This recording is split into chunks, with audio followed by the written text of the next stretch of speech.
What is up, everybody? This is For Fantasy's Sake, looking ahead to Week 9 of the NFL season. I'm Dan Vasco. If you don't know me, that's probably for good reason, because I'm usually not on this show, but I am filling in today. I am the fill-in dude here, normally on the Football Lounge with Mark and Dan, talking all things NFL, not necessarily fantasy football, but I'm excited to join Mason, a familiar face, of course, as you all know, here on the show. Mason, how you doing? I'm doing good. How are you doing? I'm doing all right. Halloween weekend. Did you dress up maybe as Carson Wentz's shoulder or Cam Scadabo's knee or anything like that? I actually dressed up as what Jared Goff went as, and that would be the chef and the rat from Ratatouille. Heck So yeah, very it was nice. So I also fun saw like weekend. Justin Herbert was out dressing up. I think we got Josh Allen dressing up as Bobby Boucher. So some notable quarterbacks having a lot of fun here in the holiday season. I always like seeing those. That's good stuff. This was my wife and I's first time actually handing out candy in our new neighborhood that we just moved to. So I ended up buying way too much candy than I needed to, but honestly, no complaints. Now I've just got like a half of a cauldron full of candy in my. Did you get a lot of trick-or-treaters at all? We got like, I mean, I guess I didn't know how much to expect since this was our first time handing out candy, so we overdid it probably, but no, we surprisingly got fewer than I expected. If I were to guess, maybe like I don't know, like 60 kids maybe came through the course of the night, but we just had music, had some fun with it, Yeah. and hung out there handing out I candy. feel like So, kids just aren't doing it anymore. dude, I know it was. The weirdest thing was 90% of them just didn't say trick or treat. They all actually just walked up and didn't say anything and just Really? stood there. It was really awkward. So we were Mhm. like, all right, hey, what's up, Woody? Like just calling out their costume names, giving them candy, and they were on their way. So yeah, All you can do. things are a little different nowadays, I guess. But Definitely. so be it. We are here to talk Week 9 of the fantasy football and NFL season.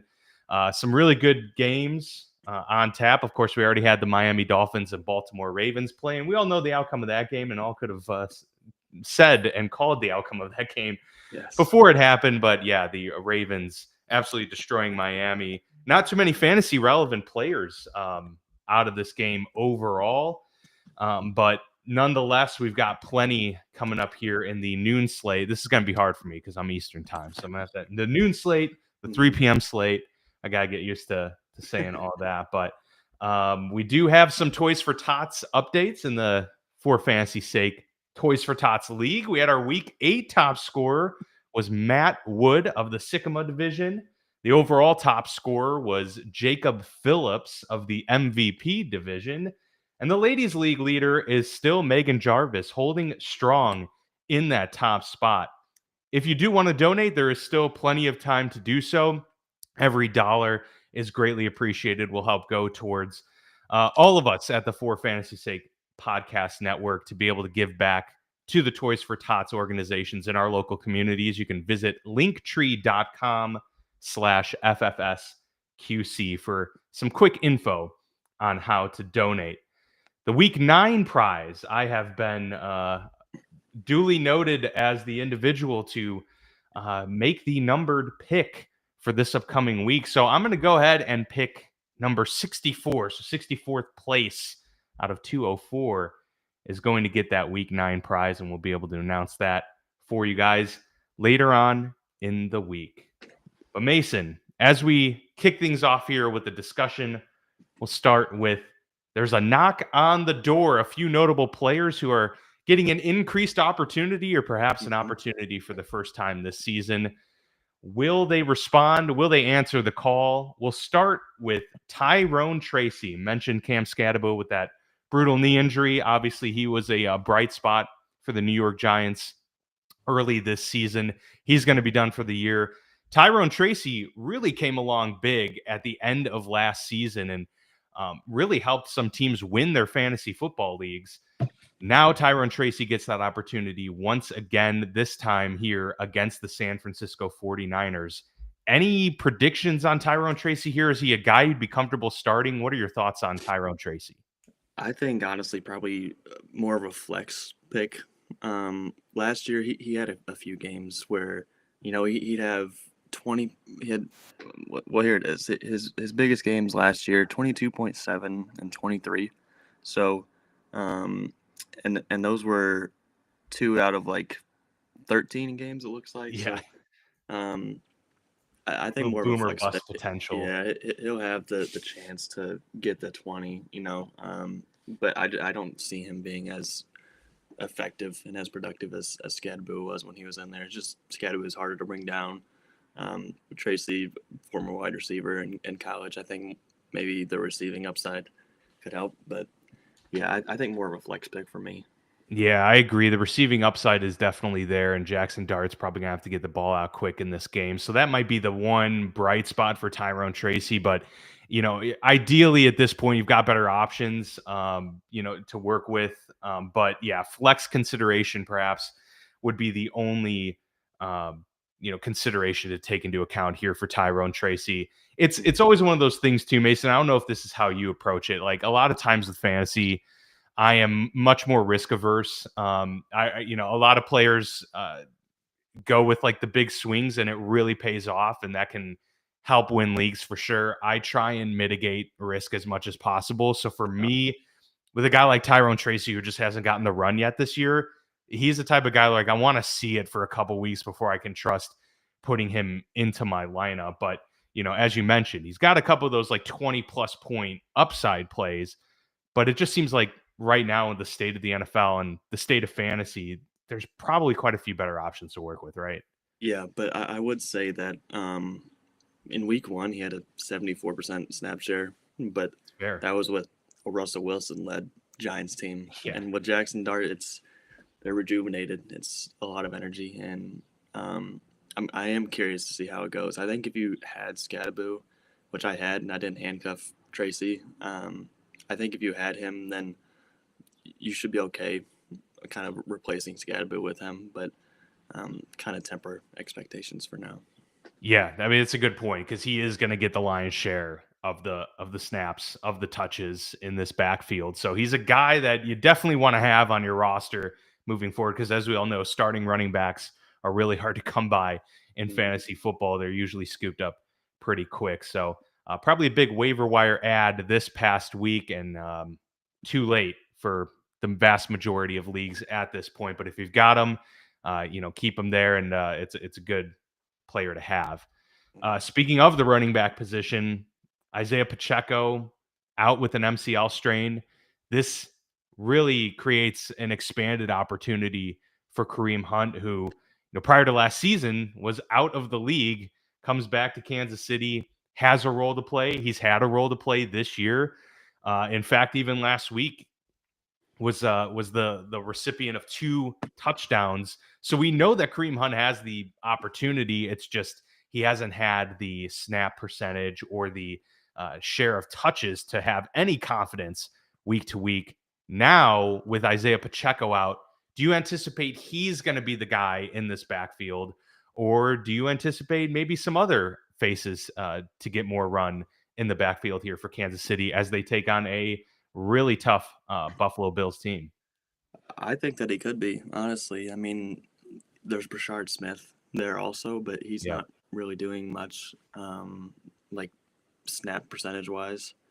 And I mean, Kareem Hunt's a guy that just won't go away. I feel like he was on the Chiefs 10 years exactly. ago and Yeah, is still producing. I think with as with how their offense is moving now, how efficient it is, I don't see why he shouldn't be like a low end RB2. He gets the touchdown upside because he's even before Pacheco got hurt, he was the goal line back. So yep. now that he doesn't have Pacheco to potentially steal goal line carries, I think anything inside the 5 is definitely touchdown range for him. And I think you can pretty comfortably play him with that touchdown upside each week. Agreed. Yeah, he's definitely got that touchdown upside, and he's been one of those players now for going back to last season, and then obviously beforehand as well. That just like you said is nagging, won't go away, and really cuts into that lead role for guys like Pacheco. Mm-hmm. And he has still outproduced in terms of efficiency and numbers to Pacheco, Yep. especially in the red zone, as you mentioned. So we'll see what that expanded role looks like for Kareem Hunt. But yeah, it does seem like he's going to get the lion's share as well of the touches this upcoming week. And these Kansas City Buffalo matchups are always hard to predict because they could go one of two ways. They could be an absolute shootout, and you could be seeing, Kareem Hunt get 6 catches for 80 yards and a touchdown just in the receiving game alone. But you also could see this game being an absolute slugfest and like a 20-17 matchup. So it'll be interesting to see. But either way, I do agree Kareem Hunt is going to be the guy to own in this backfield. And perhaps for quite a few weeks, we'll see how that MCL strain does for Pacheco. At the quarterback position, we've got the New Orleans Saints making a permanent change, so they say, for the remainder of the season, turning to Tyler Shuck. And not an easy matchup for Tyler Shuck here as he takes on the Los Angeles Rams in Los Angeles. Any thoughts on him, especially from a DFS perspective? I can't imagine too many people are going to be starting him in their lineups, but definitely could be one of those cheap, sneaky plays in DFS. Got some potential running upside here from Tyler Shuck, and just, those random spark plays that you get out of like the Gardner Minshew's of years past, or Nick Foles, or even Joe Flacco this year. Does Tyler Shuck have any appeal whatsoever in this game against the Los Angeles Rams? To me, no, not against the Rams. Maybe if he started next week against the Panthers, which don't have a good defense at all. But no, against the Rams. And I think there's a reason why he wasn't starting to begin with the year, why they were okay with starting Rattler. Rattler wasn't bad up until maybe this game, last couple games. So, yeah, I wouldn't say, unless it's a really deep league, like a 32-team league, I don't really see why someone would pick him up and start him. But it's kind of one of those things you have to see it to believe it. And if he could do it against the Rams, then maybe next week, maybe he's a top 15 guy to start. Yeah, feel some confidence there as a streaming option for sure. Yeah, I think DFS would be the play if you're feeling frisky this week and looking to maybe strike lightning in a bottle, then go with Tyler Shuck. But yeah, other better plays there, and the Rams are just a tough landing spot here for him in this one. Finally, we've got Christian Watson, who was injured.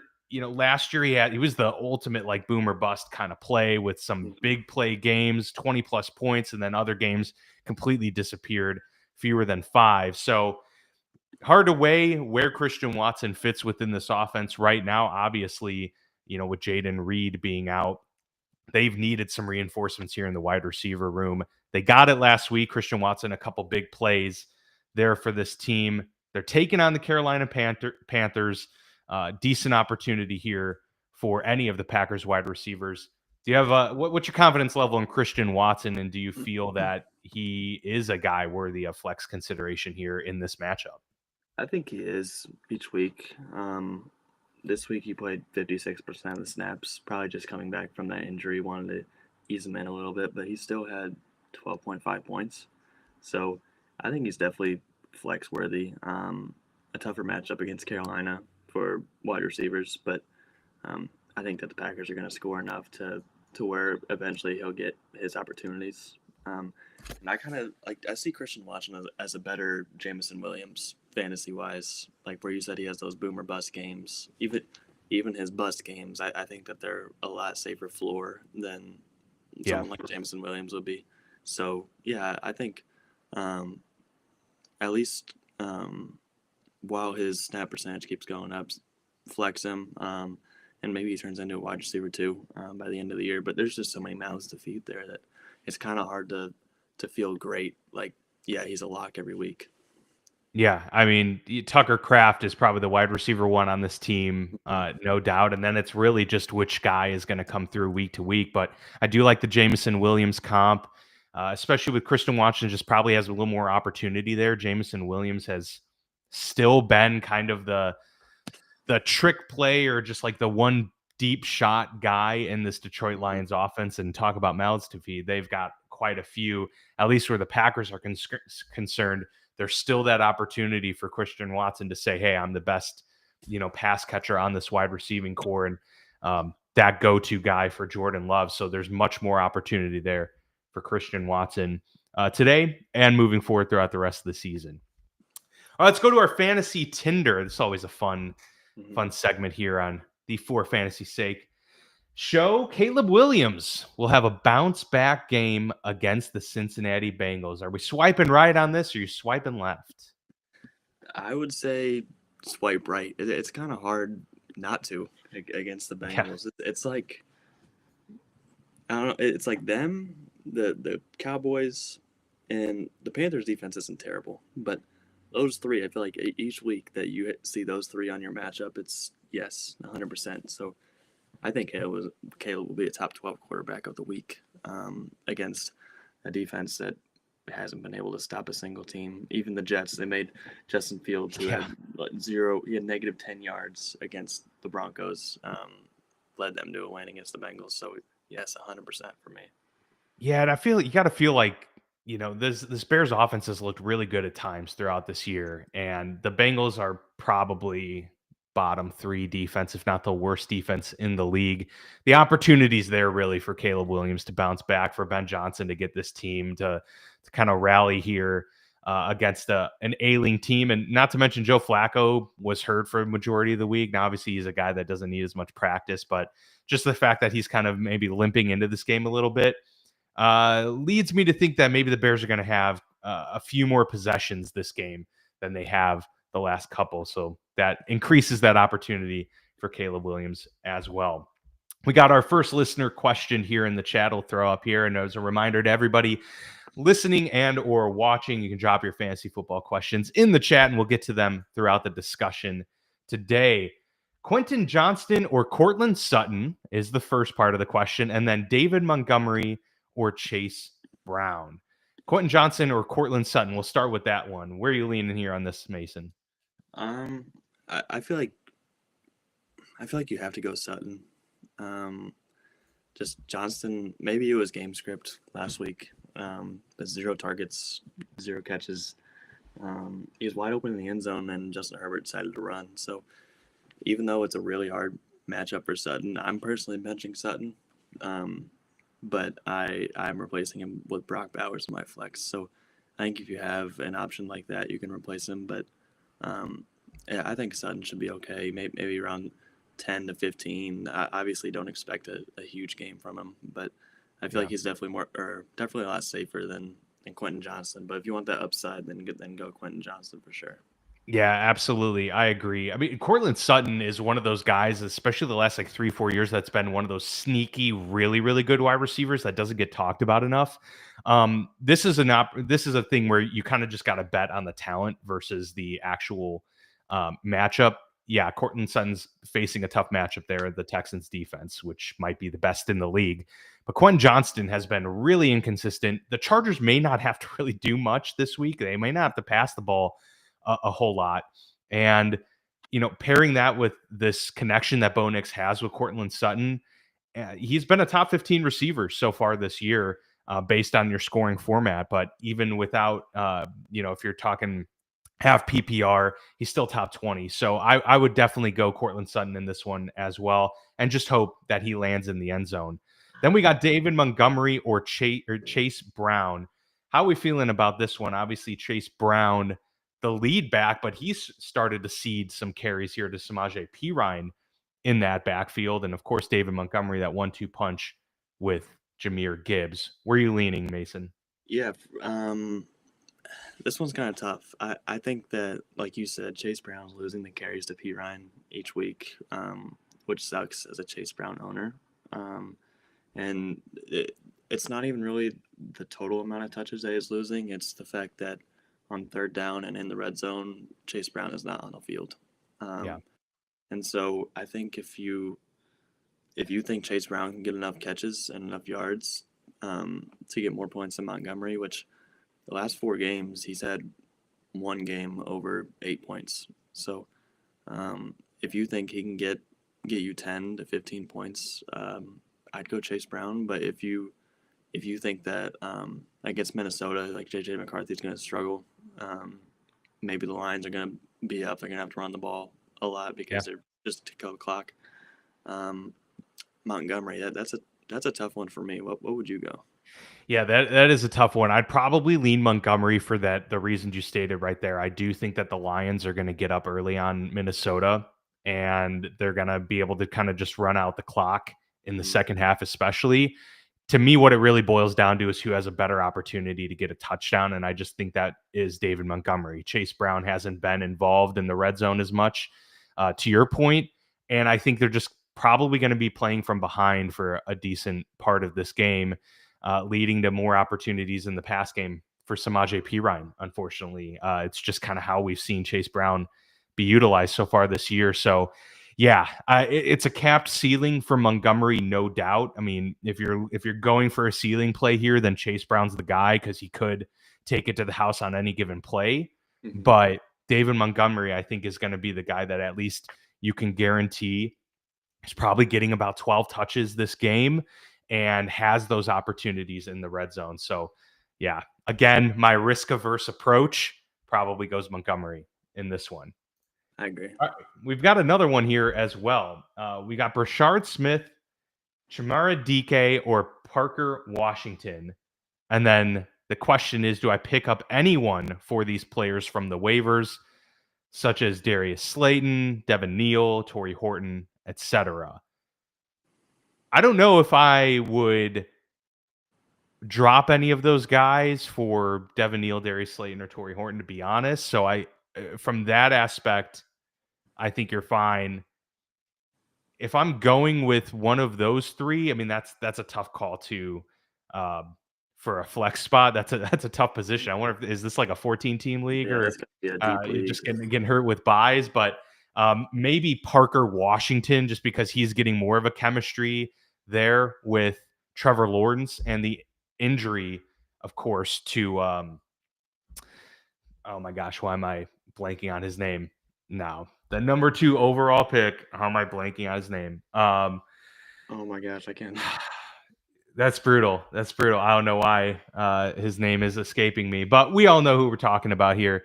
I think that injury is opening up opportunities for Parker Washington to be the number 2 receiver on this team. Travis Hunter. Yeah, Travis Hunter. There you go. Of course. So yeah, I think that injury alone is making me lean Parker Washington in that spot. What do you think? I actually like DK a lot.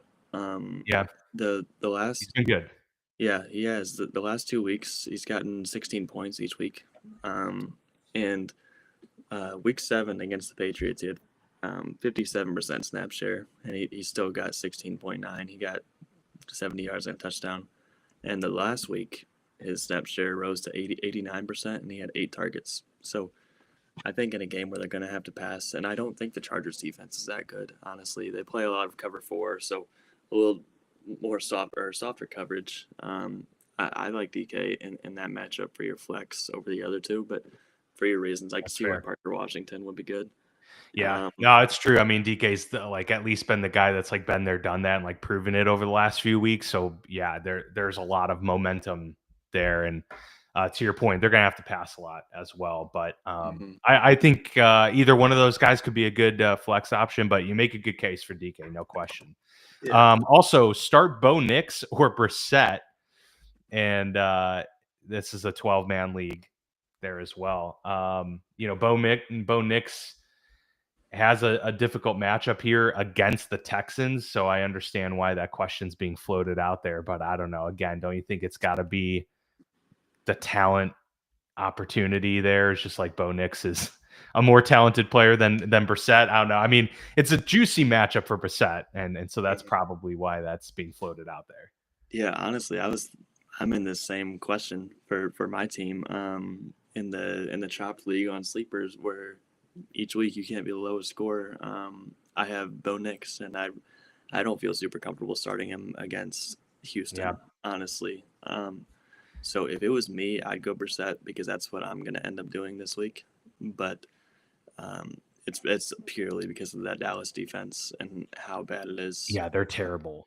And Brissett's gotten 20 the last 2 weeks. So I would go Brissett. I think he's safer.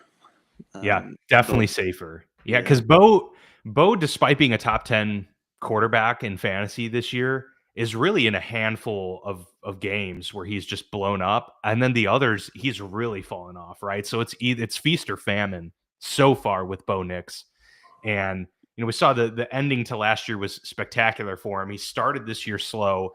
He's a hard player to trust, and that Texans defense is unbelievable. This is a game that could be 17-13 by the end of it, and Bo Nix has 2 picks, no touchdowns, and J.K. Dobbins is the lone scorer for the Broncos or something like that. So no, I totally agree. For when it comes to the Cardinals and the Cowboys, that game is much more likely to be high scoring. So even if Brissett makes a mistake, you can bank on at least the Cardinals still having to pass the ball and maybe getting some garbage time points in the fourth quarter. And who's to say the Arizona Cardinals don't win this game either? The Cowboys are not an overall good football team. So and if they get to the one, Brissett is known for quarterback sneaks. So you can get the 6-point upside there if he gets a quarterback sneak.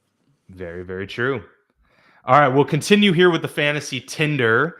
Kamani Vidal, I always don't know how to pronounce his name. I've heard it like 5 different ways on the broadcasts. I've heard Vidal.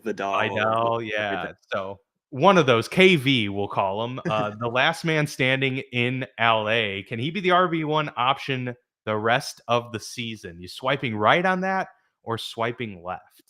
Well, I would swipe left because I am not sure. Hampton's coming back this year, right? Yeah, I don't think he is the ruled out for the rest of the year type of player so far. So yeah, there's still questions about when he will return. And I guess the bigger question with this is, does Vidal carry this momentum and have a great next 3 weeks or something like that, to where he's making a case to still be the top option in the backfield? Probably hard to make that case given the draft capital for Murray and Hampton and the talent he displayed. But yeah, I mean, maybe even a better question is, in the interim, are you considering him like a really, starting player in lineups? So you kind of setting it and forgetting it, an RB2 or maybe even an RB1 in some cases? 100%. I think that their offense is great. It's kind of lacked the last couple of weeks. Against, they got kind of slowed down by the Colts, and then Minnesota. They just didn't look that great. They were.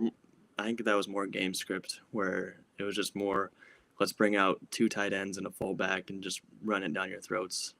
Put Trey Harris out there to block.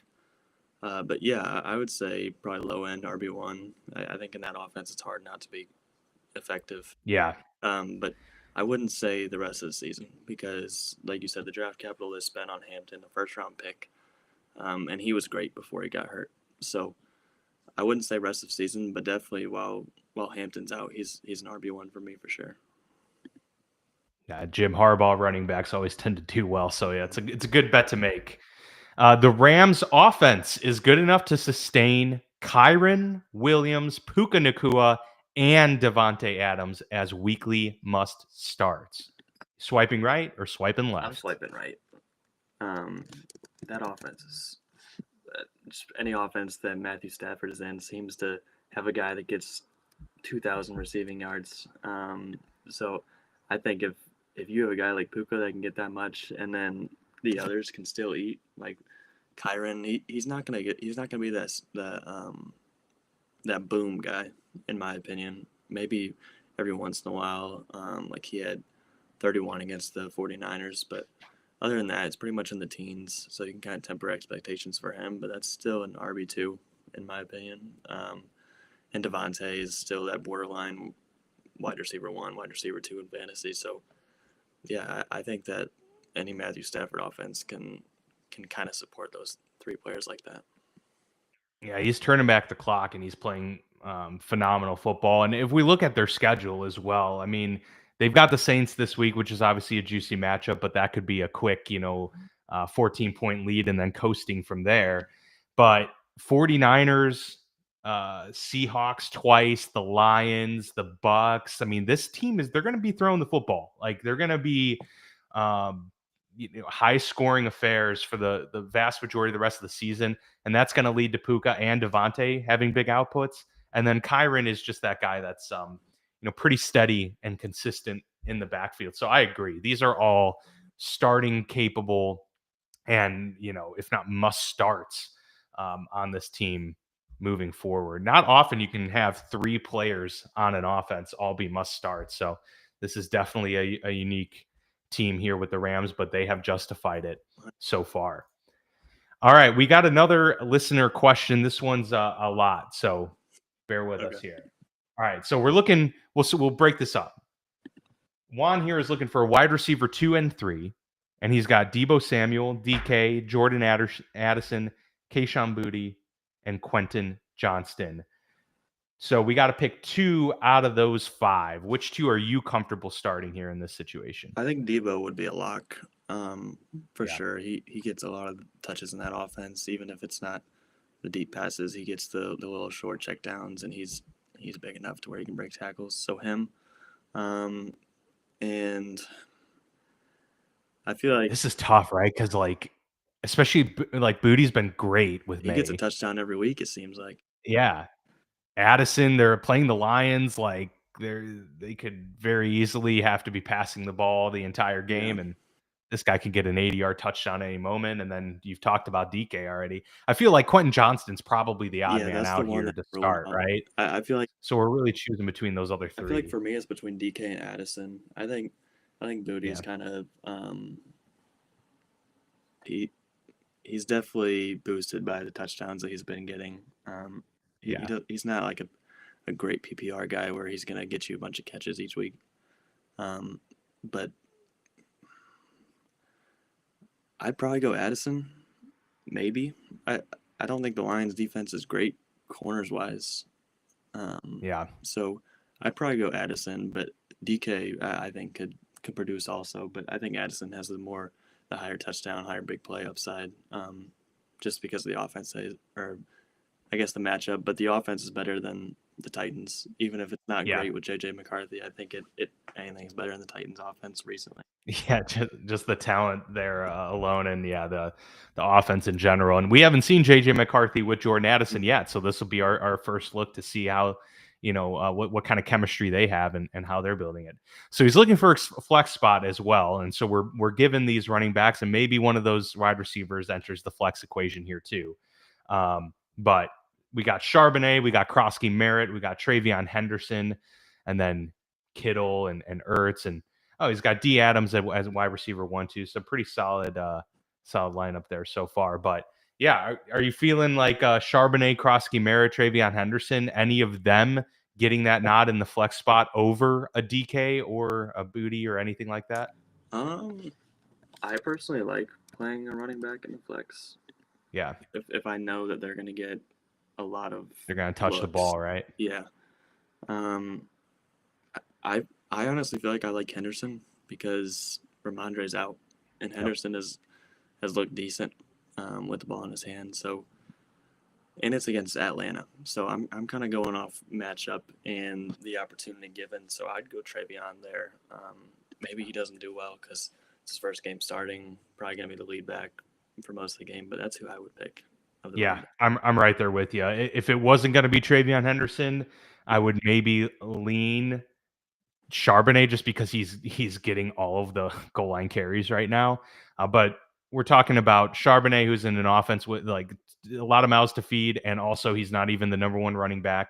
Travion is the number 1 running back and doesn't have that many weapons to compete with in this offense. So he'll probably get a handful of dump offs in this game as well. So I would feel comfortable with him there too. We also got a text question: Wan'Dale Robinson or Kyle Pitts? Assuming this is obviously a flex question here. Pitts, of course, taking on the New England Patriots, and Wan'Dale Robinson for the New York Giants battling the San Francisco 49ers. How are we feeling? I honestly don't like any matchup against the Patriots. Personally, the defense has been phenomenal. It has. It's scary. I know that Penix and London are going to be back. London's a big one because he just gets every target from Michael Penix. That one Monday night game that they had against the Bills, I think it was Drake London had like 90 yards of his 120 passing yards at one point in the game. So I think with London being out, I like Wandale better. But they're both kind of like, you don't really, it's not really a decision you want to have to choose from. Yeah. Yep. Very, very true. All right, we got another question here, basically getting the entire roster out here and just asking what he should improve. So his quarterback is Brissett. He's got Nix on the bench. Mm-hmm. Running backs are Henry and Marks with Barkley on the bench. And he's got Benson and Bigsby there in the running back room as well. And then he's got Nakua and Pickens with DK, Pearsall, and Washington and Ayuk on the bench there. And then Laporta is his tight end. So anything standing out here to improve? Obviously the running back depth isn't super deep, but you got good handcuffs there should something happen. Anything sticking out to you overall with what this team looks like right now? Not really. I think it looks like a pretty solid team. Laporta, I would say, hasn't been the best, compared to what he's normally done. But no, it looks like a pretty good team. I think running back is the only thing that maybe strikes me as you don't really know what you're going to get each week. Like with Henry, he's going to be a lot better with Lamar. I think it's fine. I think that Woody Marks is taking over that backfield, and Derrick Henry, now that Lamar's back, is going to be good. So, no, there isn't really anything I would say I would change. It's just, kind of choosing who you want to start each week. Yeah. And receiver, I think receiver depth is the one thing that I would say is kind of scary because DK, but I would say you don't know what Ayuk's going to do. If he does come back. And just I don't like any 49ers wide receivers personally. But that's been rough. Yeah, maybe it would be like kind of, if it's not this upcoming week, after a couple more weeks, kind of gauge the situation and maybe move off of one of those guys. I know you're probably trying to hedge your bets here with Pearsall and Ayuk and hoping that one of them comes through big. But maybe pivoting after a certain point could be a good option there. We got to pick 3 full PPR: Brian Thomas, Chris Olave, Debo, and Diggs. 3 out of those 4. Who are we going with? That's tough. I feel like Debo is the only one that's really kind of a lock because Olave was when Rattler was on. Well, we getting with Shuck, no idea. So you have no clue how that's going to go. I would probably go. I'd probably go Brian Thomas, Debo, and Olave is my guess. Diggs,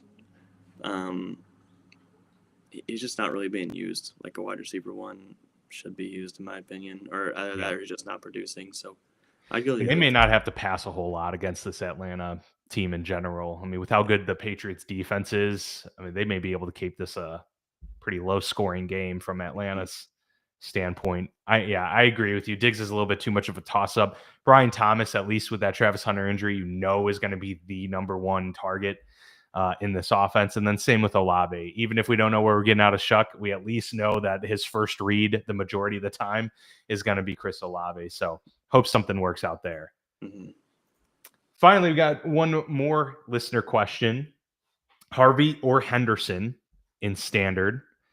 Says, I feel as though Harvey has more upside, and I'm going against the number 1 team today. Is Henderson safer, but seems like the Pats won't let him loose? I think it's Henderson. I'm a huge Broncos fan, and they don't use Harvey. His 3 touchdowns last week were pretty lucky. Not that I feel like it's all been like fluky this year for him, right? It's been low volume. Yeah, not like the defense has fallen asleep or anything. He doesn't get touches. J.K. Dobbins has been so good. And I feel like especially with Ramondre out, you can't play Harvey, who's going to play 27% of the snaps and maybe get 3 touchdowns. I think that was an anomaly last week against a very bad Dallas defense. So Henderson for sure for me. Yep. Agree with you there. And on top of it too, you say you're playing the number one team today. Henderson's your better bet for like some major upside here, having a big game, just because he's going to get more opportunities, as you mentioned there, Mason. All right, the final one here for our fantasy Tinder before we move on. Tucker Kraft belongs in the upper tier of fantasy tight ends, right next to Trey McBride, Brock Bowers, and Tyler Warren. Swiping right on that or swiping left? Yeah, 100%, especially after last week. Right. He's had 2 weeks in the single digits, and one of them was 9.9. So yeah, he's the tight end 2 in fantasy, 100%. Yeah, easily. Moving forward, you can be confident in that. And for those of you in dynasty leagues, it's probably going to be harder now. But yeah, if you can rush out and try and put a trade together to go after Tucker Kraft, definitely do it. He is here to stay in this offense for sure. All right, we are going to take a quick break. And then when we come back, we're going to talk flex, marry, kill. Be right back. Durham Remodeling has been serving the Quad Cities area since 1973, and with over 50 years of excellence on their track record, you'll see why it's so easy to trust their experts when it comes to all of your home improvement projects. This family-owned business has you covered on all your needs. Protect your home or building from the elements today and get great roof repair services. Need new windows? No problem. Durham Remodeling can upgrade your windows and doors. Whether you want to upgrade the little details in your home or office, or want to tear a room down and start fresh, the expert contractors at Durham Remodeling have your back. Even the smallest changes can completely transform your space. Ready to start entertaining your friends for backyard barbecues? Durham Remodeling will help you plan, design, and build your deck and patio for the perfect outdoor space. Durham Remodeling's work is 100% guaranteed, so you can rest assured that you're getting the best service around. Call 309-786-6715 today for your free estimate for all your roofing, siding, flooring, windows, and painting needs. That's Durham Remodeling, 309-786-6715.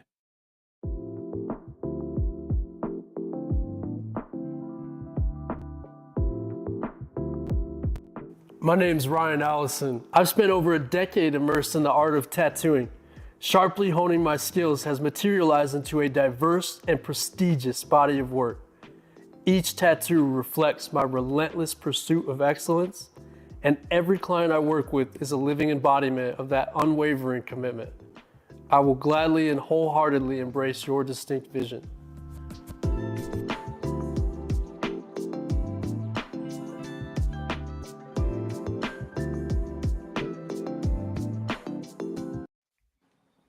All right, welcome back to For Fantasy's Sake. You can check us out at forfantasysakec.com, part of the For Frequency's Sake podcast network. Appreciate everybody being with us here today. Dan Vasco here, alongside a familiar face. Yes, of course, in Mr. Mason Lance. All right, we are talking flex, marry, kill here moving forward. We'll start with the running back position.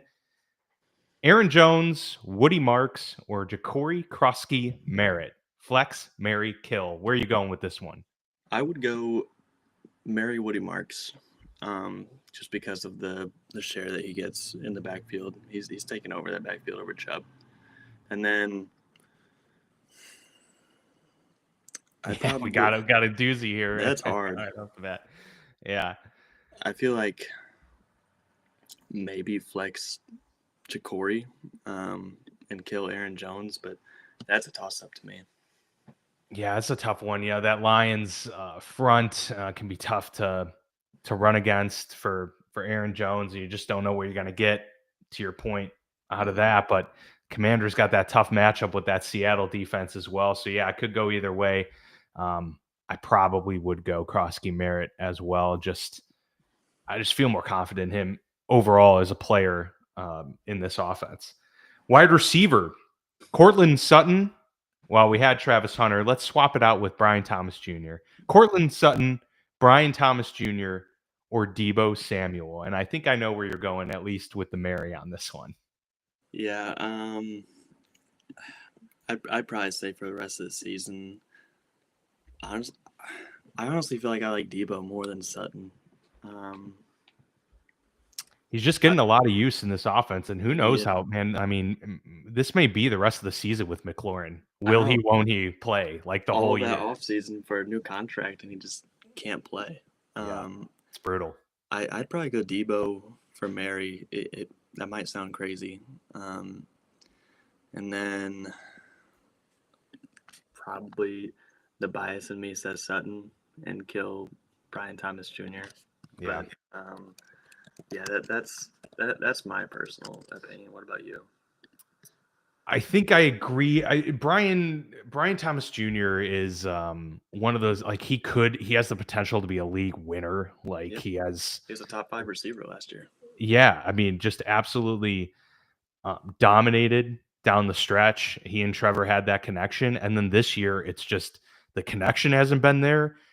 He's had some really bad drops. Mm-hmm. This is an interesting week for us to throw him in here because, now with Travis Hunter being out and on IR, I don't know if this is going to be his Brian Thomas's 2025 coming out party over this next month, or if he's going to continue to show like the same issues, because it's really that toss up. I like the consistency that Cortland Sutton brings. So yeah, if we're dealing with these three, I agree. The usage for Debo is always going to be there, and he's going to be that, chess piece that they can use in a lot of different ways. The unknown with McLaurin puts him in that Mary category. The talent from Sutton and the consistency from him as a top target for Cortland Sutton or for Bo Nix gives me that confidence to flex him here and kill BTJ, because you just don't know what you're going to get. Mm-hmm. All right, we're going to go with like flex grouping here. Jordan Addison, Rico Dowdle, and J.K. Dobbins. I would probably go. I'd marry Dobbins. Just because I feel like you know what you're going to get each week from him. And he's been a pretty solid running back. Good little fantasy pickup late in the draft. Rico's the starter there, so... But we talked about Jordan Addison earlier. And I know. I think I'm going... I said I don't, like... I'm usually risk averse. I think the hill I'm willing to die on is Rico Dowdle here, just because I think Carolina, and based on what Dave Canales said after the game, like, he was... about as non-committal to Chuba Hubbard as you can get. He's like, we really wanted to give him the opportunity, but we can't ignore Rico Dowdle. I feel like now they're going to correct their mistake from going away from Rico and lean into him the rest of the season until he absolutely, blows up and has a couple really bad weeks. Yeah, I just feel more confident in that. And we don't even know if JJ McCarthy's good. That's the thing. It's like, he wasn't that great to start the year, gets hurt again. We don't even know what he's like with Jordan Addison. Yeah, I feel like I feel more comfortable with Rico Dowdle there in the flex. Like Sucks to have to kill Jordan Addison because he's got so much upside, but I know where we're at. All right, and then we'll go with super flex here. Bo Nix, Justin Jefferson, and Josh Jacobs. I think for the matchups this week, you do Jacobs, Jefferson, Nix, and normally it'd be Jefferson. But like you said, JJ McCarthy, you don't really know how well it's gonna go. Week 2 it wasn't great, but week 1 he led that comeback in the fourth quarter against the Bears. So I'd go for the week. I'd go Jacobs against Carolina, and then Jefferson, and then Nix. I'm personally not really interested in starting Nix against that Texans secondary. Okay. You're going to be sweating it out every week with Nix as your quarterback. I have him in my guillotine league, and it's been terrifying a couple of these weeks here. So I was able to get Daniel Jones and Jaden Daniels in there to replace that. But yeah, you just don't know what you're going to get with Bo Nix. It's a little bit too dicey. So I think I agree with you there. I probably would marry Jefferson, though. I don't. Did you say Mary Jacobs and flex Jefferson for the week? Yeah. Okay. I think rest of the season, then it's Jefferson. Yeah. Yeah. Fair enough. All right, let's go to some quick predictions. If you got a couple of predictions for the week ahead to give, I'll throw one out first. I'm gonna go out on a limb and say that Caleb Williams will throw 3+ touchdowns this week against Cincinnati. His player prop right now that I'm seeing out there, at least on Sleeper and on Underdog, is 2.5. I'm going to take the over on that. I think he gets 3+ touchdowns versus Cincinnati. This could still be a total crapshoot because they could run the ball really effectively against the Bengals too and keep this close. But I'm just going to bank on Caleb Williams wanting to really air it out and, get that sour taste out of his mouth from last week for sure. I think that's a good pick. In the last 2 weeks, he hasn't been great. I think that eventually DJ Moore has to have a DJ Moore game. And They're due, right? Yeah, Absolutely. I like that. A couple props that I just pulled up Underdog. A couple props that I see that I like are Jacobs anytime touchdown against Carolina. He's gotten a touchdown in almost every game this season. He scored 9 touchdowns in the last 4 weeks. So yeah, I go Jacobs anytime touchdown. And I think May's going to have a big game passing, even if it is checking it down to Trevion Henderson. 227.5, that seems a little low for me. So I go him. And then for an actual game prediction, I will go, or for a fantasy prediction, I'll go Vidal RB1 for the week. RB1 for the week. All right, very nice. I've got a couple others here. I'm going to say, and this is, I'm a Steelers fan, throwing that out there right now. So this is part of wishful thinking, me trying to will this into existence. I've got Jonathan Taylor under 21.5 fantasy points. The reason I say that, though, is because, look, I have put my money where my mouth is. I put a little player prop bet, and I bet him to have under 93.5 yards rushing in this game, but he'll probably fall into the end zone for sure. The reason I say that is I think with how embarrassed the Steelers defense has been the last 2 weeks, they've gotten absolutely dog walked.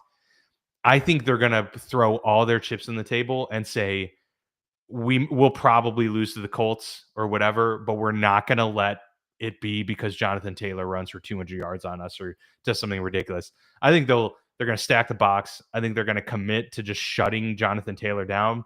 And historically, when Mike Tomlin's Steelers have done that, taken that approach, they've done it to Saquon Barkley, they've done it to Derrick Henry in the past.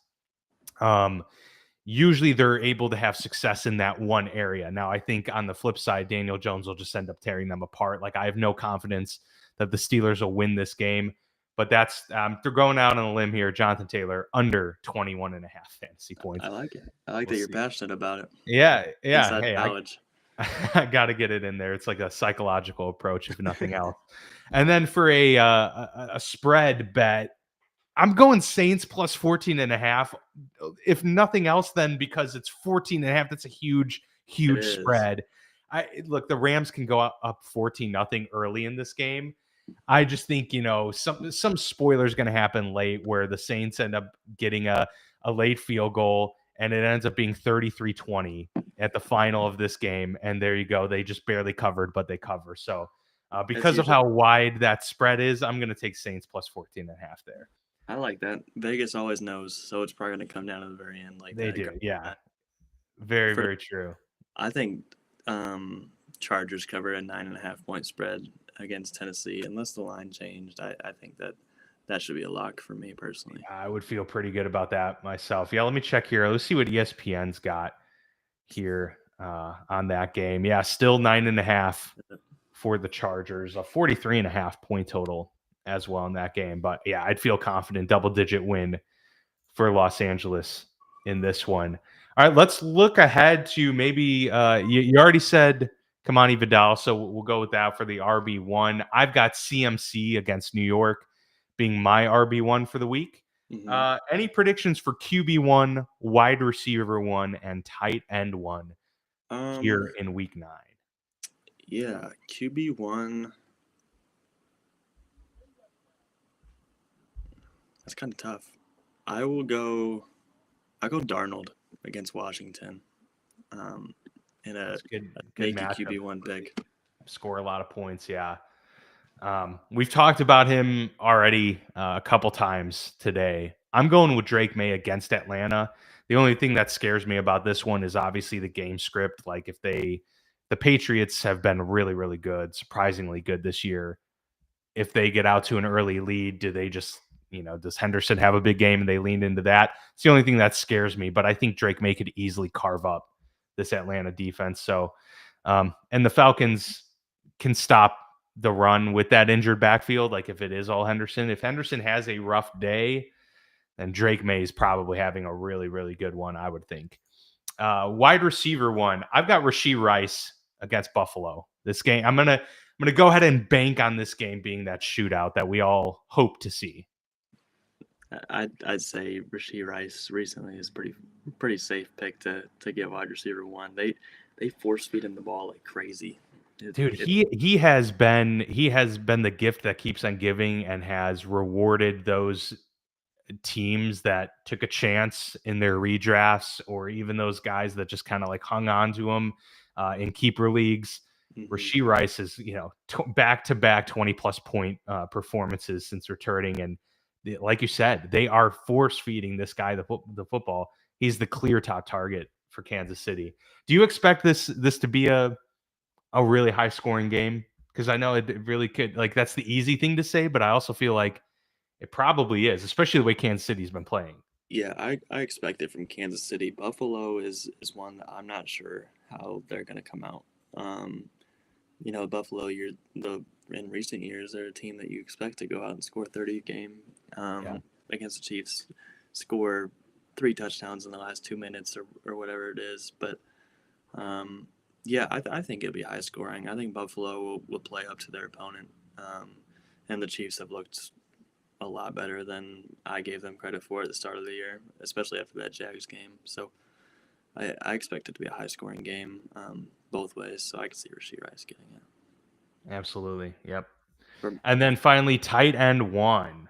This is always a toss-up, obviously. Tight ends are hard to predict, but you got any players that you're looking at for the top spot at the tight end position this week?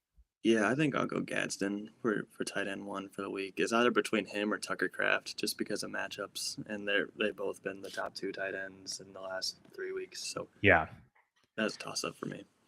I'm gonna just play devil's advocate and throw a random guy out there, and he's not even random. Just for this season, Sam Laporta hasn't been the tight end we've been used to.